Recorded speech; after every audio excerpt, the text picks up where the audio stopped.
CNN. Within hours of meeting with a mining company CEO, the new head of the U.S. Environmental Protection Agency directed his staff to withdraw a plan to protect the watershed of Bristol Bay, Alaska, one of the most valuable wild salmon fisheries on Earth, according to interviews and government emails obtained by CNN. The meeting between EPA Administrator Scott Pruitt and Tom Collier, CEO of Pebble Limited Partnership, took place on May 1.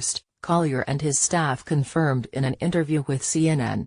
At 10:36 a.m. that same day, the EPA's acting general counsel, Kevin Minoli, sent an email to agency staff saying the administrator had directed the agency to withdraw an Obama-era proposal to protect the ecologically valuable wetland in southwest Alaska from certain mining activities. In 2014, after 3 years of peer-reviewed study, the Obama administration's EPA invoked a rarely used provision of the Clean Water Act to try to protect Bristol Bay after finding that a mine would result in complete loss of fish habitat due to elimination, dewatering, and fragmentation of streams, wetlands, and other aquatic resources in some areas of the bay. The area is regarded as one of the world's most important salmon fisheries, producing nearly half of the world's annual sockeye salmon catch.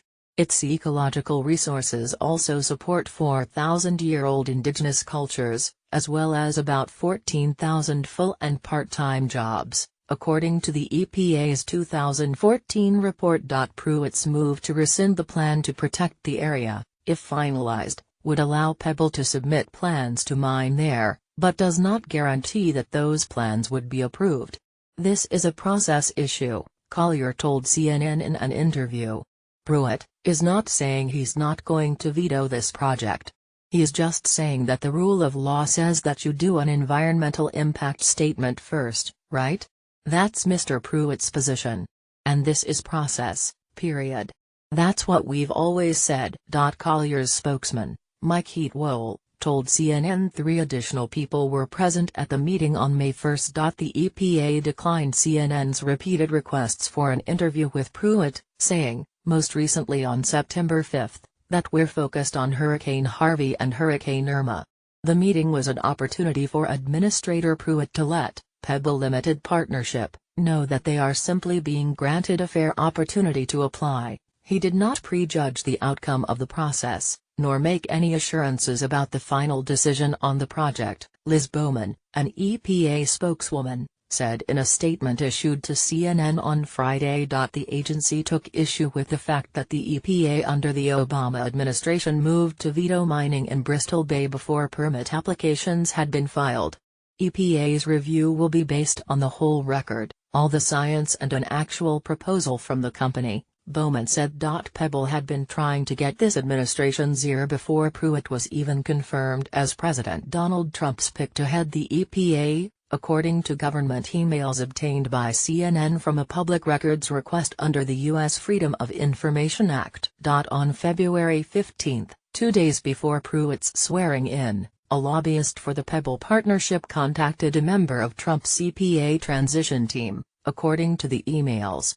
As you may know, Pebble is trying to develop a world-class copper mine in southwestern Alaska, the lobbyist, Peter Robertson, wrote. We have yet to submit the first of the permit applications necessary to move ahead with the mine, the permit application under Section 404 of the Clean Water Act. Do you have time for me to meet with you in the near future? I am aware of the problem in general but do not have specifics, Schneer wrote. Can you bring with you a timeline of events and a status on the legal actions? The preemptive strike by the last administration was indeed unprecedented, and I don't want to see it become a precedent, particularly because it is a violation of Pebble's due process rights. In any case, I need to get this set up for the administrator, which means I need the full background and a specific proposal on what we can and should do, Schneer continued. The emails between Robertson and Schneer were first obtained by the Natural Resources Defense Council, an environmental group, and were reported by E&D News.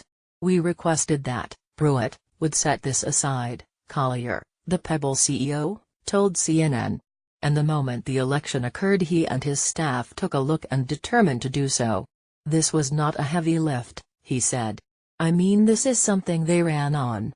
You know, Scott Pruitt, you look at his statements for the last 3 years, every time he talks about environmental issues, the phrase he uses is rule of law. That's incredible, and very disappointing. Dennis McLaren, the former regional EPA administrator overseeing Bristol Bay and Alaska, said after reviewing some of the EPA's internal communications on the project. The professionals, the CAR,